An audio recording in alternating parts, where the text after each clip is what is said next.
Serie Sansón y el sueño de Dios. Tema número 2. El héroe de la fe. Predica 501. Adelante, hermano Jonathan Uriel. El tiempo es para usted. Muy buenos días, queridos hermanos. Que el Señor les bendiga. Un saludo aquí desde el sur de Chile. Estamos ya a tiempito ya de comenzar nuestro viaje y pues entonces les dejamos este mensaje que esperamos les sea de ayuda. Hemos estado hablando el día de ayer acerca de Sansón y hoy día pretendemos seguir hablando, pero ya no del Sansón glorioso, sino ya bien cómo fue la caída de Sansón y qué lecciones prácticas podemos tomar de la caída de Sansón para nuestras vidas. Entonces, antes de comenzar, como solemos hacer, vamos a empezar con una oración y vamos a dar gracias a Dios por esta lección y por lo que podemos compartir, porque podemos estar unidos por medio de la palabra. Les invito a inclinar el rostro. Nuestro Padre en los cielos, te agradecemos por tu amor infinito manifestado en tu Hijo y también manifestado en la palabra de Dios. Gracias por esa palabra, porque podemos aprender infinitas lecciones que nos sirven y nos ayudan en la vida. Ayúdanos a hacer prácticas tus palabras. Ayúdanos a que tus palabras se hagan carne, así como te hiciste carne también en este mundo. Bendícenos, te lo rogamos en el nombre de Jesús. Amén.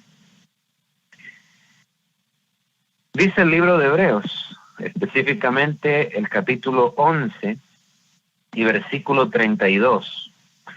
¿Y qué más digo? Porque el tiempo me faltaría contando de Gedeón, de Barak, de Sansón, de Jefté, de David, así como de Samuel y de los profetas. Cuando por primera vez yo leí esta lista de héroes de la fe, realmente quedé sorprendido, muy sorprendido. Porque la lista de los héroes de la fe es una lista de hombres excepcionales, hombres que realmente fueron y tuvieron batallas de fe. Normalmente, cuando uno analiza la vida de Sansón, resaltan mayormente las derrotas de fe que él tuvo que sus victorias. Y tal como veíamos la vez anterior, a pesar de eso, él durante 20 años ejerció fielmente el deber para el cual el Señor le había llamado. Más aún así, aquí en Hebreos aparece y dice en el verso 38 que todos estos hombres que se mencionan son hombres de los cuales el mundo no era digno.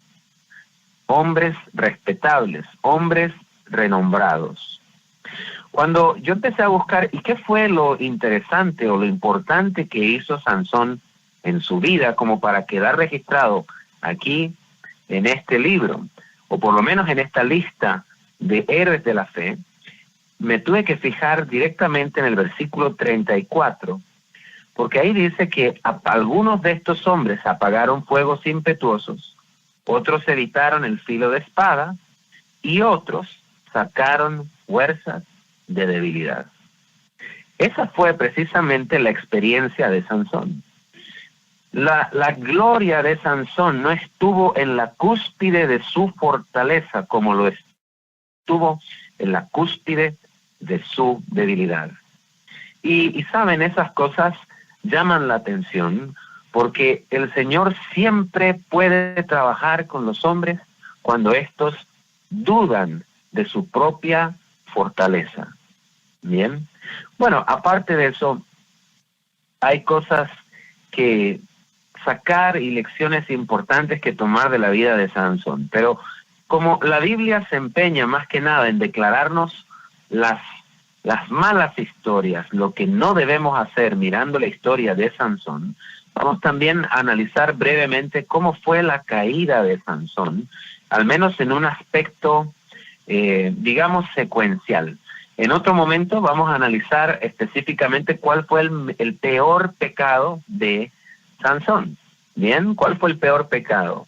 Pero en este momento vamos a ver cómo fue la secuencia de la caída de Sansón. Porque la caída de Sansón no fue algo realmente fortuito, ni fue algo impredecible. En realidad la caída de Sansón se debe a una secuencia de eventos que fueron sucediendo paso a paso con el tiempo.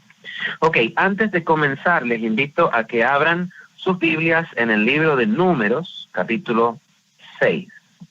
Números, capítulo 6. ¿Por qué razón vamos a leer el libro de Números? Porque en Jueces, capítulo 13 y verso 5, el ángel de Jehová le dice a la esposa de Manoah que el niño tenía que dejar crecer su cabellera porque él sería nazareo para Dios. Y como él iba a ser nazareo desde el vientre, tenemos que entender primeramente qué es lo que significa ser un nazareo para poder comprender y colocarnos en el lugar de Sansón. Por esa razón, vamos a leer en Número 6, qué es lo que correspondía a un nazareo. Habló Jehová a Moisés diciendo, habla a los hijos de Israel y diles, el hombre o la mujer que se apartare haciendo voto de nazareo para dedicarse a Jehová, se abstendrá de vino y de sidra, no beberá vinagre de vino, ni vinagre de sidra, ni beberá ningún licor de uvas, ni tampoco comerá uvas frescas ni secas. Todo el tiempo de su nazareato, de todo lo que se hace de la vid, desde los granitos hasta el ollejo, no comerá. Todo el tiempo del voto de su nazareato no pasará navaja sobre su cabeza, hasta que sean cumplidos los días de su apartamiento a Jehová. Será santo, dejará crecer su cabello. Todo el tiempo que se aparte para Jehová, no se acercará a persona muerta, ni por su padre, ni por su madre, ni por su hermano, ni por su hermana, podrá contaminarse cuando mueran, porque la consagración de su Dios tiene sobre su cabeza. Todo el tiempo de su nazareato será santo para Jehová. Y si alguno muriere súbitamente junto a él, su cabeza consagrada será contaminada. Por tanto, el día de su purificación raerá su cabeza, al séptimo día la raerá. Y al octavo traerá 2 tórtolas, 2 palominos al sacerdote, a la puerta del tabernáculo de reunión. Versículo 13 dice, esta pues es la ley del nazareo. El día que se cumpla el tiempo de su nazareato, vendrá a la puerta del tabernáculo de reunión. Hay cosas que la Biblia nos enseña acerca de la vida del nazareo que se ajustan bastante bien a las indicaciones que le dio el ángel de Jehová a la mujer de Manoah y posteriormente a Manoah. En primer lugar, el nazareo tenía que tener cuidado de no acercarse absolutamente a nada fermentado, ni sidra ni vino. En el caso de Sansón era un poquito más exigente porque si bien no le dijo a la esposa le dijo al esposo y luego el ángel de Jehová aclaró, en algunos de esos detalles el ángel de Jehová dejó claro que él no debía tampoco comer cosas impuras. No solamente del fruto de la vid, sino que todo alimento que no fuera puro, él no podía comer. Bien, además de eso, se menciona que el nazareo tenía algo especial. Si había un funeral, aunque fuera de su padre o de su madre, él no podía estar ni tocar el féretro, porque al tocar el féretro, él se contaminaría. Bien, si él se contaminaba por A, por B o por C, entonces tenía que rapar su cabellera y todo el tiempo que la persona estuvo haciendo el nazareato ya no contaba. Si quería ser un nazareo tenía que empezar todo de nuevo. ¿Y por qué digo que el tiempo no contaba? Porque el nazareo natural y normal de la Biblia no era un nazareo como Sansón. Pablo se estima que fue nazareo, así como Samuel y así como David. Todos estos hombres se ocupa esta misma palabra que se ocupa, nazir, para decir consagrado especialmente o nazareo, la emplearon estos grandes hombres de Dios. Pero no fueron nazareos de por vida, Por ejemplo, Pablo hizo voto de nazareato durante algún tiempo y se cuenta de que fue a dejar a Jerusalén su cabellera. Fue a terminar su tiempo de consagración. Por decirlo de alguna manera, yo podía ser un nazareo durante 5 años y dejar crecer mi cabello y tener todas estas ordenanzas para hacer una dedicación especial a Jehová. Pero terminando el tiempo que ya se había planificado, yo cortaba mi pelo y lo llevaba al santuario como una muestra que durante todo el tiempo que mi pelo creció, yo fui santo y consagrado para Jehová. ¿Bien? Ahora bien, tenemos un problema en el caso de Sansón, porque el ángel le dijo a Manoa que el niño sería nazareo desde el día de su nacimiento, desde el vientre, hasta el día de su muerte. El nazareo común y corriente era un nazareo especial. Tenía un tiempo de consagración y luego podía volver a hacer su vida normalmente, podía otra vez volver a comer del fruto de la vid, podía otra vez comer, participar de los funerales, podía otra vez hacer su vida normalmente. Pero Sansón fue marcado desde el momento de su concepción y antes de su concepción, y él no podría dejar su nazareato bajo ninguna circunstancia por todos los días de su vida. Tiene que haber sido realmente una carga bastante grande. Saben, a veces yo miro a nuestros hermanos y también voy pensando en mi futuro. Yo tengo un hijito muy pequeño y en el futuro él va a tener que aprender que algunas cosas se pueden comer y otras no. Algunas cosas podemos hacer y otras no. Podemos escuchar cierta clase de música y cierta clase de música no. Podemos ver cierta clase de entretenimiento, pero también hay cierta clase de entretenimiento que no podemos.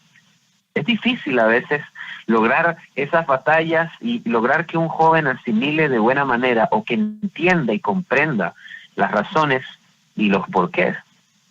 En realidad es difícil poder enseñarle a un niño que hay cosas que no pueden hacer. Ahora imagínense qué fue para los padres de Sansón explicarle a su hijo que habían cosas que durante toda su vida jamás él iba a conocer.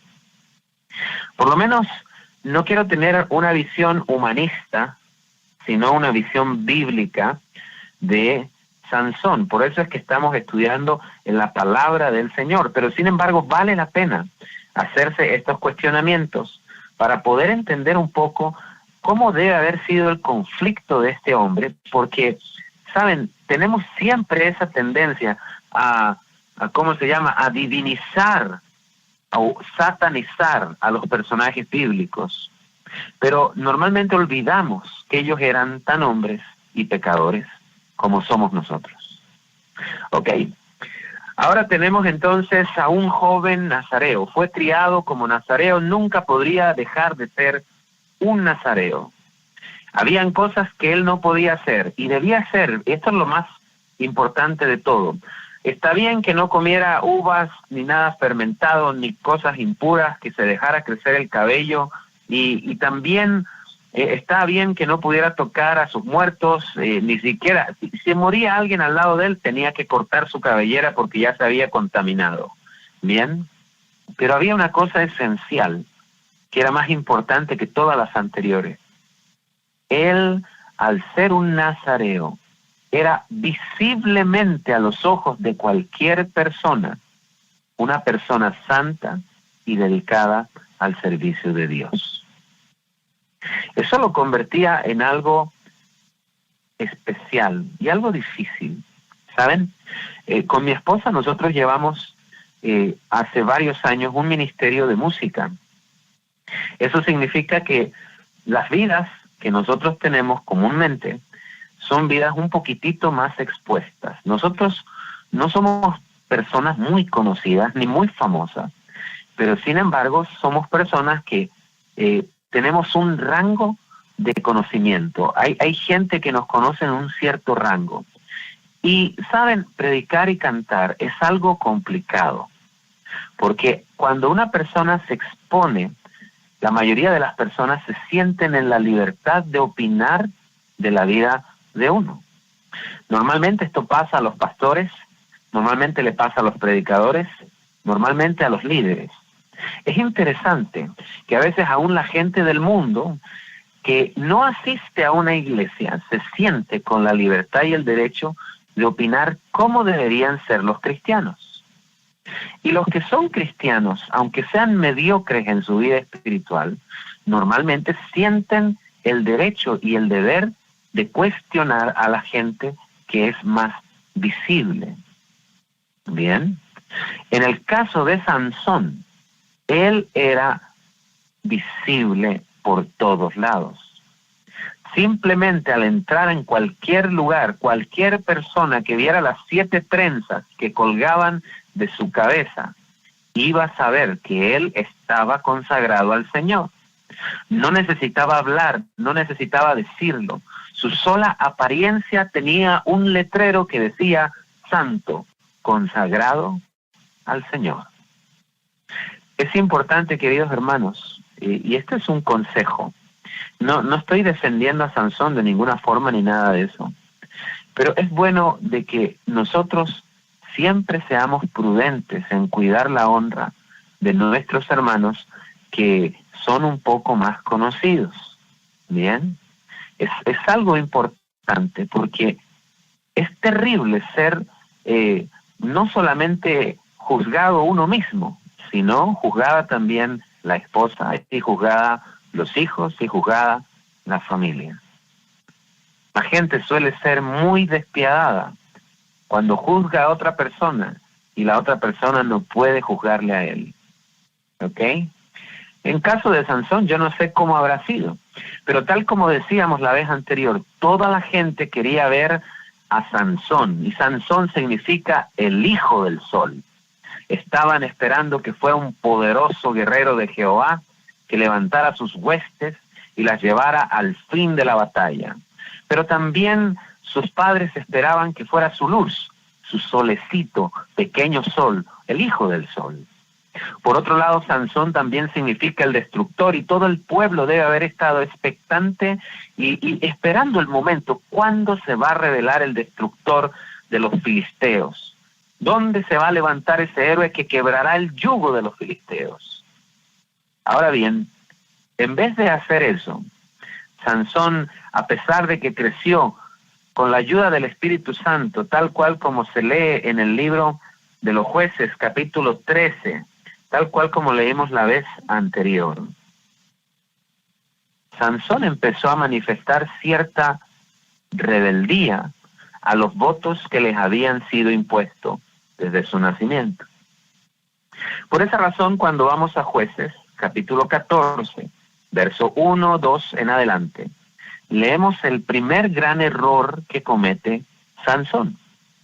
Dice ahí, descendió Sansón a Timnat, y vio en Timnat a una mujer de las hijas de los filisteos, y subió y se lo declaró a su padre y a su madre, diciendo, yo he visto en Timnat una mujer de las hijas de los filisteos, os ruego que me la toméis por mujer. Solamente en estos pasajes notamos muchas cosas. En primer lugar, Sansón sabía claramente que su misión de por vida sería luchar y destruir a los filisteos. Pero él, al parecer, entró en amistad, y no solo en amistad, también en amoríos con las hijas de los filisteos. Ahora nótese algo bien interesante. Cuando él llega delante de su padre y delante de su madre, lo dice en forma de ruego, de una forma muy sumisa. Os ruego que me la toméis por mujer. Al parecer era un muchacho bastante sujeto a sus padres, lo fue por lo menos en la primera parte de su vida. Pero cuando su padre y su madre se negaron, en el versículo 3, le dicen, ¿no hay mujer acaso entre las hijas de tus hermanos y en todo nuestro pueblo para que vayas tú a tomar mujer de los filisteos incircuncisos? Claramente el padre quería que él desistiera de lo que él estaba haciendo. Estaban esperando que él luchara contra los filisteos. no que se casara con ellos. Entonces Sansón, al ver la negativa de sus padres, fíjense la forma en que contesta. La primera vez lo hizo en forma de ruego. Esta segunda vez, Sansón respondió a su padre: tómame a esta por mujer, porque ella me agrada. ¿Se dan cuenta? Cambió el tono ya de su voz. Yo casi lo puedo ver como ese muchacho de 15 o 16 años que se pone un poco rebelde, solo que ya Sansón era un hombre un poco más viejo. ¿Bien? Pero aquí hay un error, porque recuerden, Sansón llevaba el pelo largo, toda su vida llevó el pelo largo, todo mundo sabía quién era Sansón, todo mundo sabía que era consagrado a Jehová, era santo. ¿Y qué hacía un hombre de Dios, un hombre santo, casándose con una hija de los filisteos incircuncisos? ¿Que acaso él no había oído las leyes de Deuteronomio, donde dice de que al tomar mujer no podían mirar a las hijas de los otros pueblos porque éstas desviarían a sus hijos hacia la idolatría? Por supuesto que conocía todo esto, pero él pensó que lo que hacía no era lo suficientemente grave como para que Dios fuera desagradado. Él pensaba que el favor de Dios le acompañaría aún en su desobediencia. ¿Qué sucedió? Finalmente se casa, pero en camino a su compromiso vuelve a tener un nuevo desafío, una nueva duda. Cuando leemos ahí en Jueces 14, en el versículo 5 al 6, dice que cuando iban descendiendo hacia Timnat, ya para hablar con los padres de la muchacha, para tomarla por esposa, entonces Sansón se le atravesó en su camino un león feroz y trató de matarlo, pero Sansón con sus propias manos tomó al león y lo mató, sin aplicar fuerza, sino simplemente dice como quien destroza un cabrito, ¿no? Con sus manos, ni con un palo, ni con espada, ni con lanza, solo con la fuerza que el Espíritu del Señor le dio cuando descendió sobre él. Ahora, es interesante que vino y él mató a este animal, y obviamente eso no se le podía considerar como algo inmundo. Fue un acto de defensa propia matar el animal. Recuerden que el nazareo no podía comer cosa impura y tampoco podía tomar el cuerpo aún de su propio padre si éste moría, mucho menos el de un león, un animal impuro, y además, en este caso, ya está muerto. O sea, Sansón mató a este león, pero tal vez fue sin culpa, porque esto obviamente fue algo fortuito. Nadie está buscando ser atacado por bestias salvajes, nadie busca ser asaltado, era algo inesperado, y él actuó conforme a lo que debía hacer en ese momento. Ahora bien, la historia cuenta que después de que fueron y hablaron con los padres de esta muchacha, volvieron otra vez a Israel, y nuevamente en un segundo viaje se van por el mismo camino, pero esta vez a la boda. Y aquí viene algo interesante. En el versículo 8 dice: y volviendo después de algunos días para tomarla, a la esposa de Sansón, se apartó del camino para ver el cuerpo muerto del león. Y he aquí que en el cuerpo del león había un enjambre de abejas y un panal de miel. Y tomándolo en sus manos, se fue comiéndolo por el camino, y cuando alcanzó a su padre y a su madre, les dio también a ellos que comieran, mas no les descubrió que había tomado aquella miel del cuerpo del león. ¿Por qué razón Sansón no les contó a su padre y a su madre de dónde había tomado la miel? Porque era un cuerpo muerto e inmundo, y para evitarse problemas, Sansón simplemente hizo lo que muchos de nosotros cristianos hacemos. Ya no mentimos descaradamente, ya no decimos falsedades descaradamente, pero a veces, para evitar problemas, omitimos decir parte de la verdad. Interesante. Pero fíjense, Sansón empezó simplemente con el deseo de casarse con una mujer impía. Y luego eso le conduce a transgredir otra vez su voto. Y esta vez con un cuerpo muerto.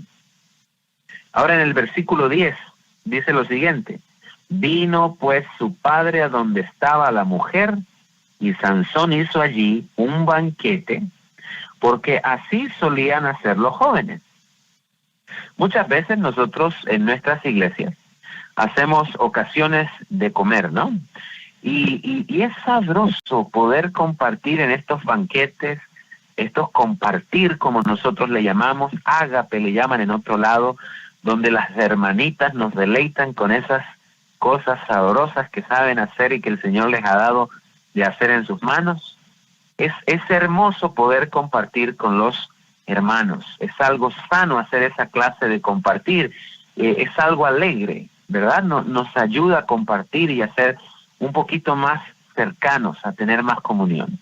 Ahora bien, el problema del versículo 10 es que la palabra banquete es la palabra mishté, y la palabra mishté significa directamente ocasión de beber. No es un banquete tal vez como nosotros lo imaginamos. Lo esencial no es la comida, sino que es una ocasión para beber licor. Entonces, normalmente esos banquetes son parecidos a los que aparecen en Isaías capítulo 5, donde los borrachos hasta altas horas de la noche están bailando y danzando al son del tambor, embriagándose y también llegando a comer en todo lo que puedan aguantar. O sea, Sansón primeramente empezó con eso de unirse en yugo desigual. Luego de eso, de quebrar su voto de ser santo y consagrado, especial, toma la miel del cuerpo muerto del león. Luego de eso se coloca a beber. Ninguna de las tres cosas les estaban permitidas a Sansón. Aunque Sansón no lo pidió, aunque Sansón no lo quiso, él fue rebelde al llamado que Dios le impuso desde antes de nacer. ¿Se imaginan qué fue lo que sentía Manoa y qué sentía su mujer? Su mujer durante los 9 meses que lo tuvo en su vientre se cuidó de no beber ni vino ni sidra, ni siquiera de tocar la fruta fresca de la uva, ni el ollejo. De todo lo que el ángel le dijo, ella tuvo que cuidarse para que él fuera consagrado. Y ahora lo veía allí, emborrachándose con sus amigos. El banquete duró 7 días. Y la única explicación que se da en la Biblia de por qué se hizo está en el verso 10. Dice, porque así solían hacer los jóvenes. Oh, díganme si no, hermanos, que esa excusa es la excusa más común para hacer un montón de cosas en el día de hoy. Es que así hacen los jóvenes. ¿Por qué no dejamos que nuestros jóvenes lo hagan? Si los jóvenes también hacen eso. Bien. Esa fue la lógica que siguió Sansón en este momento de su vida. La lógica era, bueno, si todos lo hacen, ¿por qué no puedo hacerlo yo? Bien. Una pequeña transgresión normalmente conduce a una segunda transgresión. La segunda transgresión, a su vez, conduce a una tercera transgresión. El camino del pecado es así. Normalmente las drogas no afectan a una persona en la primera ocasión. Hay veces que la persona puede fumar marihuana y siempre yo tuve muchos amigos que decían, la marihuana no es adictiva, la marihuana no es adictiva. Han pasado 20 años y la siguen consumiendo.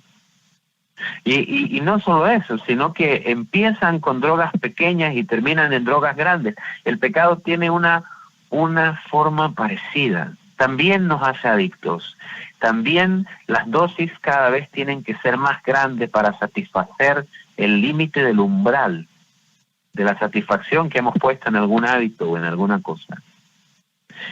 Sansón no se dio cuenta ni se percató de cómo uno tras otro, él seguía rompiendo los mandatos divinos. Y saben, uno de los factores esenciales que vamos a analizar en otro día es que durante todo el tiempo que él transgredió todas estas normas, no perdió la fuerza que el Señor le había dado. Por lo tanto, él pensó de alguna forma él pensó, no pasa nada. Estoy transgrediendo, pero no pasa nada, no hay consecuencias. No ha venido un ángel del cielo a reprenderme, no ha caído un rayo del cielo y me ha fulminado, no he recibido la ira venidera, pero sin embargo he pecado. Entonces, tal vez a Dios no le interesa que yo haya pecado de esta forma. Lo más lógico hubiera sido que Sansón se hubiera arrepentido, cortado su cabello y lo hubiera quemado y hubiera dejado crecer nuevamente, se hubiera apartado de la esposa filistea que había tomado y se hubiera arrepentido de sus pecados. Dios lo hubiera oído. Pero él perseveró en su forma de ser. Y finalmente, luego que ya se dio cuenta de que al parecer Dios no le estaba juzgando por lo que él hacía. Cuando avanzamos en la Biblia y nos vamos a Jueces, capítulo 16, en el verso 17, viene una de las cosas que es más conocida de la historia de Sansón. Vamos a Jueces y vamos al capítulo 16, versículo 17. Allí dice: y le descubrió pues todo su corazón, y le dijo: nunca a mi cabeza llegó navaja, porque soy nazareo de Dios desde el vientre de mi madre. Si yo fuera rapado, mi fuerza se apartará de mí, y me debilitaré, y seré como todos los hombres. ¿Qué es lo que estamos leyendo aquí? Estamos leyendo la confesión final de Sansón a Dalila. Había en su vida quebrantado todos los votos del nazareato, uno tras otro, excepto el último.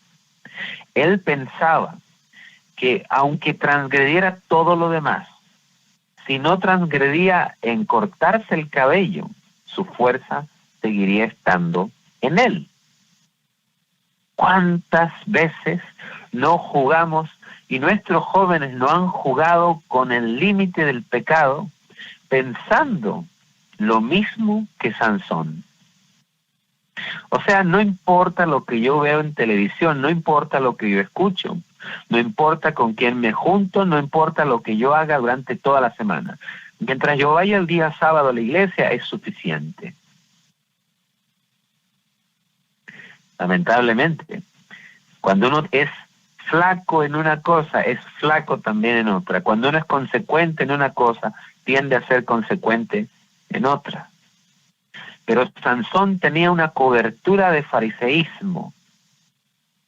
Bebía, comía cosas impuras, tenía deleites de la carne, de los cuales también vamos a hablar un poquito más adelante. Pero dentro de todas las cosas, todavía seguía conservando su apariencia de santidad. Las 7 guedejas que colgaban de su cabeza indicaban que él todavía era santo. ¿Y saben qué? Finalmente nosotros conocemos lo que sucedió. Dalila misma llamó a una persona, cortaron los cabellos de Sansón, y una vez que lo amarraron, ella empezó a atormentarlo. ¿Bien? Y nosotros sabemos que perdió su fuerza, pero saben, cuando uno lee Patriarcas y Profetas, la sierva del Señor dice de que si Sansón hubiera perdido su cabello sin culpa, la fuerza jamás se habría apartado de él. Aunque estuviera calvo como un huevo duro, aunque estuviera como un melón, ¿verdad? No tuviera ningún cabello en su cabeza, ni en sus cejas, si hubiera sido rapado sin culpa, nunca se habría ido la fuerza de su cabeza. Y eso es algo que vamos a investigar también un poquito después. Pero por ahora, quedémonos con esto. Una tentación en la cual nosotros sucumbimos nos abre el camino para la segunda y sucesivamente. Y eso es algo que nos tiene que dejar una clara lección. Ahora tenemos algo que es importante y entender. Sansón no cayó por culpa de Dalila. La caída de Sansón vino desde mucho antes. Mucho tiempo Sansón jugó con fuego y finalmente se quemó.